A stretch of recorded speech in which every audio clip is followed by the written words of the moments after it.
Friends, how you doing there? Welcome back to Babylon Talmud. Today we're studying Daf Nun. What Daf we studying? Daf Nun Dal, Daf 54. Masechet Ksubis, friends. Yo, friends, how's Ksubis going? Pretty good, right? Come on. I heard somebody was saying that he likes Yivamis better.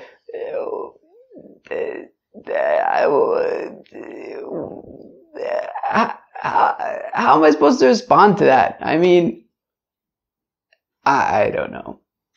Friends, what did you like better? Do you like your brain being like a big pile of spaghetti? Or do you like it being like a big pile of lentil soup? What's your preference? If you had a choice between your brain being spaghetti or lentil soup, which would you take? Interesting question. That's a good question. Friends, let us know on WhatsApp. Let us know on WhatsApp. Would you prefer your brain be spaghetti or lentil soup? Alright, let's go weiter. So today we're studying Daf Nun Dal of Masechet Ksubis. We talked about Mizonis and we finished the 4th parak of Masechet Ksubis. We start the 5th parak where we talk about Tosefes, adding on to the Ksubah, that the fellow, in addition to paying 200 or 100 zuz respectively, he can add on to that all sorts of things. Starting off with a yawn. That's my new thing, friends. That's what makes Babylon Talmud stick out from the rest. The yawn. It's the signature move of Babylon Talmud. The Babylon Talmud yawn. Friends, we got stuff to do. Let's go weiter. So, we started on Daf Nun Gimel Amud Beis, 2 lines from the bottom. By Rabbi Lazar Bas Shniya Yesh la Mizonis o Ein la Mizonis. So if you have a fellow and he marries a Shniyas Larayis, I don't know, I forget already what Shniyas Larayis are. What? Maybe like I think your mother's mother is Shniyas Larayis. Your mother's mother. I think that's Shniyas Larayis. So if you marry, friends, we're done with Yivamis over here. If you marry Shniyas Larayis, and then you give birth to, and from that there's a daughter. So now, then you die. So does this daughter get mizonis? We're on top of Nidal Amud Aleph. Came the leis l'ksube. Do we say that? Well, since she doesn't, right? There's no ksube by Shniyas Larayis. So leis la mizonis. So memele, if there's no ksube, so then there's Memela there's no mizonis, because the mizonis is a Tanai Ksubah. It's part of the Ksubah. Is that the daughter will get mizonis. Here there's no Ksubah, so Memela there's no mizonis. Odilma Imo de Avda Isura Kansura Rabbanan, I de Avda Isura lo Kansura Rabbanan. Or maybe, look, the mother, right, the Shniyas Larayis is the one who did something wrong. Why should the child have to suffer? Maybe she should be able to get mizonis. Friends, what do you think the Gemara answers? Teiku. You know what Teiku means? It means ich weiß nicht. The Gemara says ich weiß nicht. By Rava asked Rava, Basarusa yesh la mizonis ve'en la mizonis. That what if you have a fellow, he's engaged, and he has a baby with his fiance. They have a baby before they get married, they're engaged, they have a baby. So yesh la mizonis ve'en la mizonis. Does that baby, right, does that girl get mizonis or not? Came to Isla, Ksube, Isla. So do we say that, well, since technically she would be paid a Ksube, at least midirabanon, so then the child should oichit get mizonis. So then we came to Takinu Rabbanon Ksuba Achas Nisuin Leisla. Or maybe do we say, well, technically you really only write the Ksube like at the marriage, like right before the marriage. So at the time that I guess the baby was born, the Ksubah wasn't written yet, so maybe she shouldn't get mizonis. Friends, what do you think the Gemara answers? Teiku. Ich weiß nicht. By Rav Papa asks Akasha, Bas Anusa yesh la mizonis ve'en la mizonis. So if you have a fellow who rapes a woman and then they end up getting married, right? Because that's the thing, right? That they stay married unless obviously she doesn't want to. But the default is that they then have to get married. You can't just get rid of her after that. So now they're married now, and then they have a daughter. So that daughter, when the father dies, so is there mizonis or not? So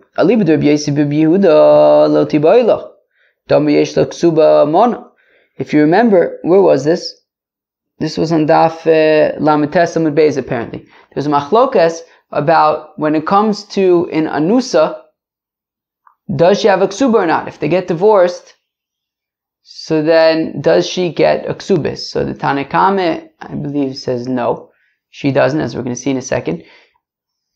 And Yosef Bar Yehuda says that she does have a ksuba, and it's a manu, it's 100 zuz. So now, so according to Yosef Bar Yehuda, Loti Bailach, there's no kasha da Amar Yesh Ksuba manu.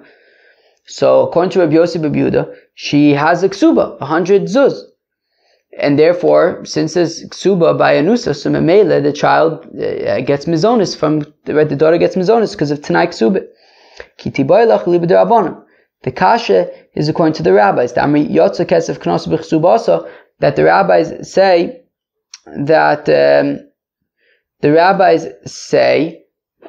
that well, since her father got 50 shekels, received a payment of 50 shekels, so then there is no ksuba. So there's no ksuba. And if there's no ksuba, then maybe there's no t'nai ksuba. And therefore there's no mizonos for the daughter. So my came the leis la ksuba, do we say that since according to the rabbis there's no ksuba payment, so leis la mizonos, so memela there's also no mizonos, which is a t'nai ksuba, stipulation of the ksuba. Or dilmo, or maybe we say, look, ksuba time of my, how come there's no ksuba? Right?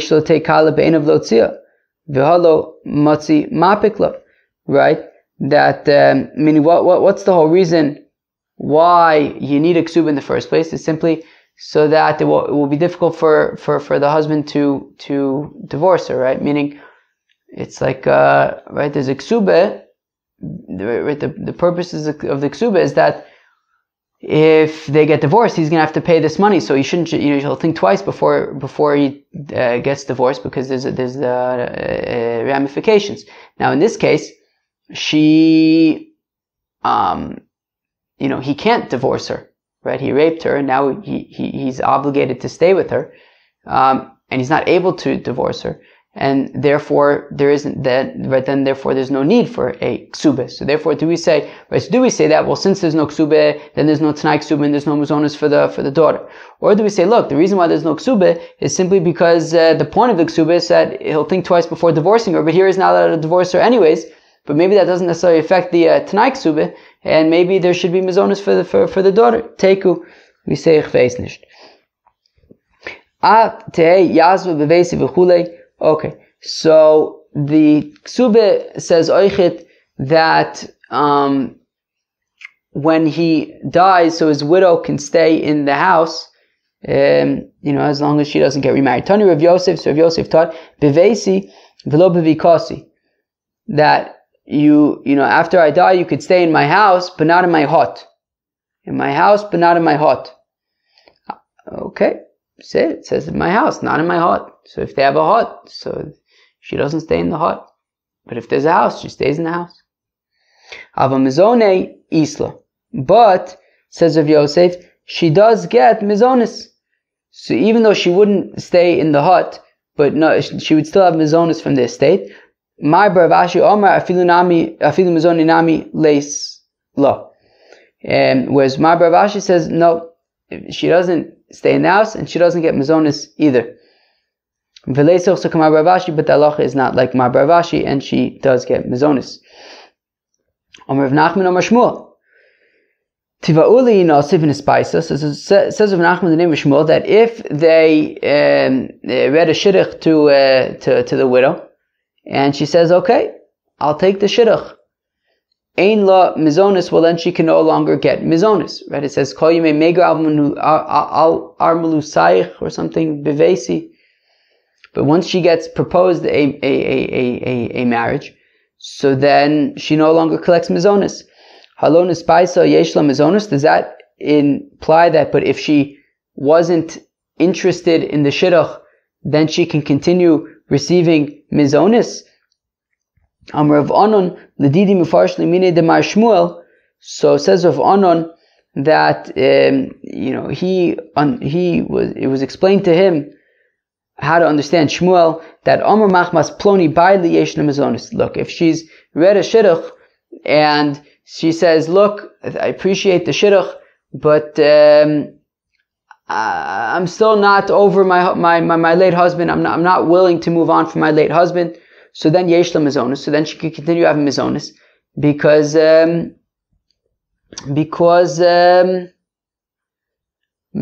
she's like, she's still sort of connected to his household, right? She hasn't moved on yet, and she can continue to collect mizonis. But if she says, look, I'm ready to move on, but I'm not interested in this fellow, well, since she's ready to move on, ein la mizonis, she doesn't get mizonis anymore. Amr of Chizda says, of Chizda, my throat is dry. Friends, what do you think I should do? Should I chop a drink? Fine. Be right back.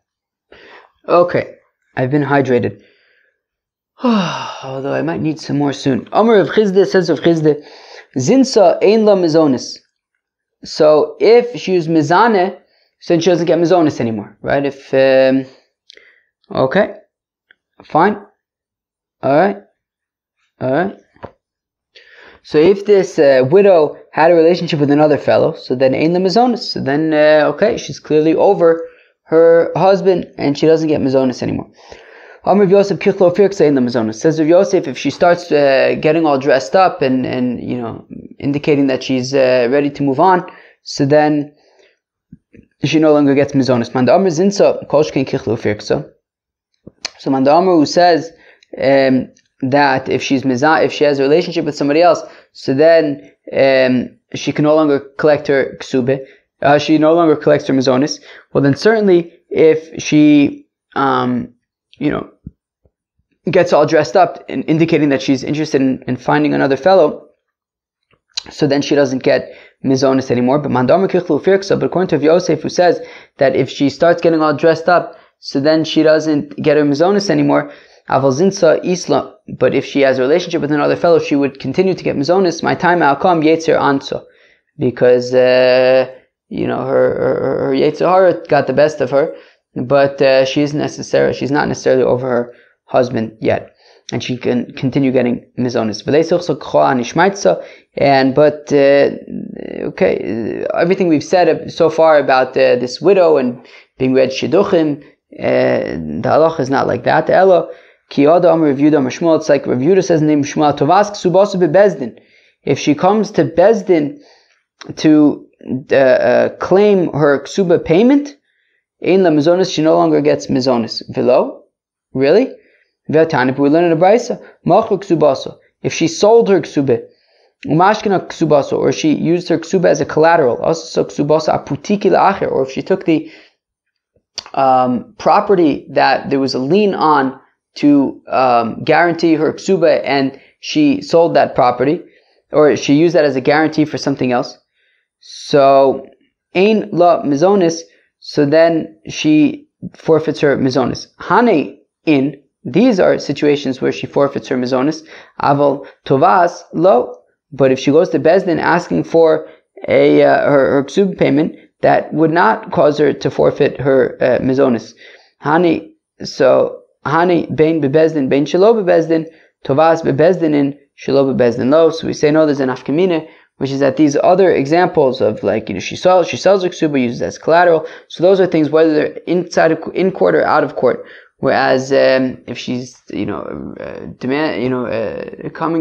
to Bezdin to request her ksuba payment, that would have to be in Bezdin but not outside of Bezdin.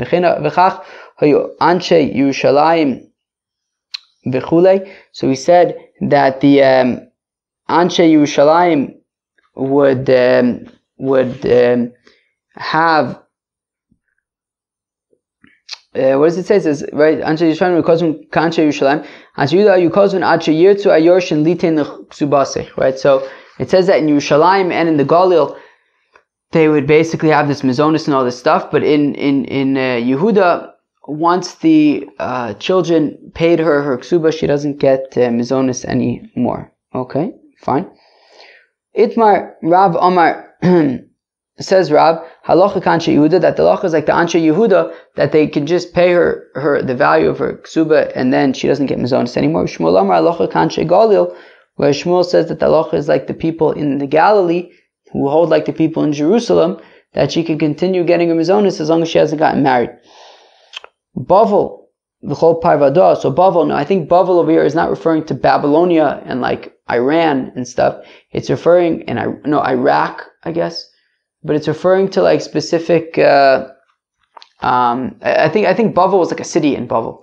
So Bavel and V'chol Parvada and all of its like surrounding cities, Nahug Kirav, they pass in like Rav, just like the Anshe Yehuda, that once she receives her payment, she doesn't get mizonos anymore. Nardoya, but in Nardoya, V'chol Parvada, and all of its surrounding cities, Nahug Kishmuel, they did like Shmuel, who says that the halacha is like the Anshe Galil, that she would get her mizonos until she gets remarried. Haibas Machoza Davas Nasivalin Hardoya. There was a woman from Machoza who was married to a fellow from Nahardoya. Also the comment of Nachman. They came before Rav Nachman. Shomer lekala Davas Machozahi. Rav Nachman heard from her voice, from her, I guess, accent, that she was from Machoza. Amalu, and he said to them, Bavel v'chol parvada no kirav. That look, Bavel and all of the surrounding cities, and I guess Machoza was part of that. The halacha is like Rav, that once she receives her payment, she doesn't get mizonos anymore. Amule, they said to him, yeah, she might be from Machoza, but she's married to a Nardayan.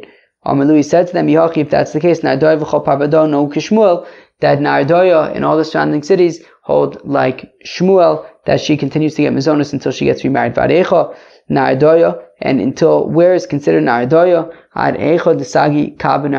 long as they use the kav measure of Nardoya, we can consider that to be like the surrounding areas of Nardoya. Itmar was stated, Almona, when it comes to a widow, Rav Amar Shomen Masha Aleo, Rav says that we evaluate even the clothes that is upon her, right? So when evaluating what to give her as her ksuba payment, included in the value of what she receives is the clothing that she's wearing. Shmuel Amar ein shaman masha aleh, whereas Shmuel says we do not include the clothing that she is wearing. Amar Rav Chia bar Oven v'chilufa biloket, and punkt fakert, we say the opposite, by a worker, by an employee, by a worker, somebody who comes and lives with you, and then you supply with clothing and stuff. So Rav would say the opposite, that we do not take into account what he's wearing, and Shmuel would say that we do take into account what he's wearing in terms of his payment. Rav Kahana masni b'chein belakid, whereas Rav Kahana says no, and similarly by the worker, that Rav and Shmuel hold the same way, i.e. Rav says that you take into account the clothing, and Shmuel says that you do not. Umanach bo simona, and Rav had a sign, a mnemonic, I guess, a thing that he would say, and it would be related to these halachas. Yasma v'amalta, when it comes to a worker and when it comes to a widow, shalach ufok, send off the clothing or whatever, i.e. include the clothing in the amount that of value that you get. Omer of Nachman says of Nachman afagav titnam masis and kavasi deshmil, even though we have in a Mishnah, I think, like Shmuel, Hilchso Kavasi de Rab, nonetheless, the halacha is like Rab, that we take into account the clothing. The Tanan, as we learn in a Mishnah, Echad HaMakdish Nechosov, whether it's somebody who is Makdish his property to the Beis HaMikdash, to the temple treasury, or somebody says he's going to give his Erech to the temple treasury. Ein lo, so when it comes to evaluating what goes to the temple treasury, he cannot take into account the clothing of his wife, and not the clothing of his children, not for dyed clothing that he dyed for them, and not for new shoes that he bought for them. So we see in this Mishnah that we are not taking into account the clothing of his wife by the temple treasury. So it seems like this Mishnah is supporting Shmuel, who says that we do not take into account the clothing of the wife. So Amalei Rav Nachman, so Rav says to Rav Nachman, so if we have this Mishnah that seems to be supporting Shmuel, who's saying that we do not take the clothing that she's wearing into account, so then why are we saying that the halacha is like Rab? Amalei, so Rav Nachman responds to Rav, L'cha'ora kishmuel rahita. So look, at the outset, if you look at this Mishnah, yes, it sounds like Shmuel that we're not taking into account the clothing. However, but if you go a shtickle deeper, Rav, you'll really see that the halacha is like Rav, because my taima, how come we're saying that by the hektish we do not take into account the clothing of his wife, and when it comes to almonet, Rav says that we do take into account the clothing that she's wearing. Because when he bought her the clothing, he bought her the clothing as long as they're going to be married, right? For her to wear with him. And therefore, as long as they're married, we won't include the clothing, her clothing in what he's going to be donating to the Bedek Habayis. But once already they're no longer married, and that was not the purpose of him buying this clothing, so then already it can be included in the value of what she receives. So again, as long as they're married, then we don't take it into account. But if they're not married anymore and he's paying her ksuba, so we can take that and include it as part of the value of her ksube payment. Kalsa Devei Bar El Yoshev, okay, the daughter-in-law of Bar El Yoshev. I'm probably the widow. Have a katava ksuba, so she wanted her ksube miyasme from the yisomim, the inheritors, the kids, the boys. Have a kamamate mamte lehud levedina, and she was bringing them to court to chaparan the ksuba. Amre, they said zila lon milsa de tizli achi. Look, it's not nice that you should go to court looking like that. So she went and she put on all of her clothing. Also the comment to Ravina, and they came before Ravina Amalu, and he said to them, well, ilchasa kavasi de Rav, that the halacha is like Rav, that when it comes to a widow, we include in the payment that which she is wearing, and she's wearing all of her clothing, and all of her clothing can be taken into account to what she receives, and the inheritors did this in order to minimize the sort of cash payment that they would have to pay, since all of her clothing would be taken into account. So if you have a fellow, and this fellow is dying, he's still alive but he's dying, it's called a shchiv meirah, he's on his deathbed, and he says nedunya levras, that make sure that you pay a proper dowry for your sister. Now, the dowry was kind of like a fixed thing. They would give like certain things as a dowry. Now, zol nedunya, if the price of the dowry, the standard dowry, got cheaper for whatever reason, so Rav Baravin punali asmi. So Rav Baravin says that the gain goes to the yisomim, right? So meaning, if at the time that the fellow died, it cost $100 for this nedunya package, so, and for whatever reason it became $50, so they can pocket the $50, the difference. If a fellow said to them, so if he says, for your sister, set aside 400 zuz of like a barrel of wine or something for your sister. If the price of wine went up, so now this barrel of wine that was worth 400 zuz is now worth 800 zuz. Amr Yosef Rav Chaliasme, the children, the sons can keep the gain, meaning still, right, only 400 zuz worth of that wine is what they would give as the dowry, not the increased value of 800 zuz, assuming that it doubled. The relative of Rabbi Yochanan, Hava Lehu Itas Abba, the Hava Kamafsu the Mizone. They noticed that one of their father's widows ate quite a bit, and they were concerned that when the father dies, they're going to be responsible to pay for her food bills. So also the comment of Yochanan, so he came to Rabbi Yochanan, Amru, he said to them, Izilu va'amrule le'avuchon, go and tell your father, Deniachid la'ar le'mzono, to set aside a specific piece of property, that from that specific piece of property, she'll be able to chaperine for her mizonos after he dies. And that way, it'll sort of limit their liability because, maximum, she's gonna just take that field, but it won't affect the rest of the estate. Also, the comment to Rish Lakish, they came before Rish Lakish, Amalu, he said to them, Kol shken shiriba lamazonos. No, Rabbi Yochanan, he was, he's basically increasing your liability, because not only do you have to pay for a mizonis, she also could chaparayim whatever she wants from that particular field, in addition to her mizonis. Amruleh, they said to him, Rabbi Yochanan, lo amr achi. But they said to him, but Rabbi Yochanan didn't say this. Rabbi Yochanan said that we could set aside that one field, and her mizonos are limited to that one field. Amrulu, he said to them, Zilu havu la, go and give her all of her mizonos, vi'ilo, and if not, mafikna lechu Rabbi Yochanan mei unaychu. I'm going to pull Rabbi Yochanan out of your ears. Rabbi Yochanan said, I'm going to pull Rabbi Yochanan out of your ears. Earlier today, when I was going over this daf, it reminded me of my grandparents had a friend, Marty Chada. And Marty Chada, he would pull bubblegum out of your ear. He could do that. He could pull bazooka bubblegum out of your ear. Rabbi Yochanan, Rish Lakish, could pull Rabbi Yochanan out of your ear. I wonder if Marty Chada could do that. Okay. Also, the comment of Rabbi Yochanan, so they came before Rabbi Yochanan, Amalu, and he said to them, you hear this, friends? You want me to read that again?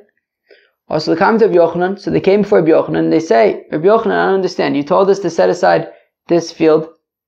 Rish Lakish is basically saying, you guys are crazy. Amalu, you know what Rabbi Yochanan said to them?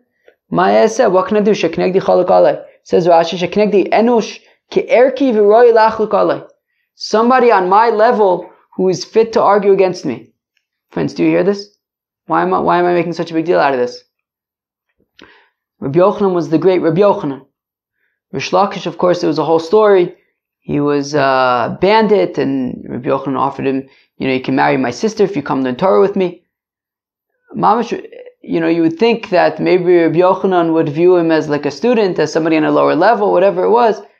He says, no, Rish Lakish is on my level. I can't argue on Rish Lakish. Amr Babo says, Babo, the Didi Mefarshli Mini Rabbi Yochanan, that it was explained to me how to understand Rabbi Yochanan. Amr limzonos ribala mizonos. Amr bimzonos katzos lamizonos. If he says, depends how he says it. If he says to set aside this property lim mizonos for her mizonos, it's not limiting. It's saying in addition to the mizonos, there's also this property. If you say bim mizonos, that this is for the mizonos, so then it's only from this particular property. And if you look up, that's exactly what Rabbi Yochanan said, right? And therefore, that's why Rish Lakish said that it's not limiting, but increasing. Hadron Allah Nair. We will come back to you, Perek Nair, friends. We're now moving on to the fifth chapter, the fifth perek of Masechet Ksubis. Says the Mishnah, Afal Pisha Amru, Besula Govim Osayim V'Amana Mono. Even though, of course, as we learned since the earliest days of Masechet Ksubis, that a Besula collects 200 zuz and a Amana collects 100 zuz, Afilu Mei Amana, Yosef. If he wants to increase the value of the Ksuba even 100 times, right? Instead of, 1 mana for an Amana or 2 manas for a Besula, he wants to add 100 mana. Yosef, he could do that. He can add on to the value of the Ksuba Nisarmala or Nizgarsha. Now, if she becomes a widow or a divorcee, Bein Mina Erisin, Bein Minam Nisuin, whether she gets widowed or divorced after betrothal or after marriage, either way, Gova Esakol, she collects the entire Ksuba. Rabbi Elazar ben Azariah Omer says, Rabbi Elazar ben Azariah Mina Nisuin, Gova Esakol. Once they're married, she could collect the entire Ksuba. Mina Erisin, but from betrothal, Besula, Gov Masayim, V'Amana Mana, it's only the bare bones. Besula gets 200 zuz, Amana gets 100 zuz, but none of the Tosefes. Shalakosov la'ela minas lekonsa, because he only wrote her the Tosefes, assuming, right, with the intention to get married. If they don't get married, then the Tosefes is cancelled. Rabbi Yehuda Omer says, Rabbi Yehuda, Imratza Kosev Lebsula Shtarsha Masayim V'Kosevis Iskabatim Mimchamanas. We learned the other day, Rabbi Yehuda says that he could write for a Besula a Ksuba for 200 zuz, and then she writes him a receipt for 100 zuz. She says, I received 100 zuz already, even though she didn't, but she writes that she received it, which means that if they get divorced, there's only 100 zuz outstanding. And he can write to an almana 100 zuz, and she could write, okay, I've received 50 zuz, which means that if they get divorced, he would only have to pay the remaining 50 zuz. Reb Meir Omer says, Reb Meir kol apoches livsula mimasayim v'la'amana amana. Anybody who gives less than 200 zuz to a besula or 100 zuz to an almana, arezo bila znus, it is bia of harlotry, of znus. It's not good. Well, friends, that was Daf Nun Daled of Masechta Ksubis. We learned all about mizonis, and we finished the 4th parak. We started the 5th parak, and we started learning about the Tosefes Ksuba, the parts of the Ksuba that the fellow adds on above and beyond the 200 zuz or 100 zuz respectively. Peace out.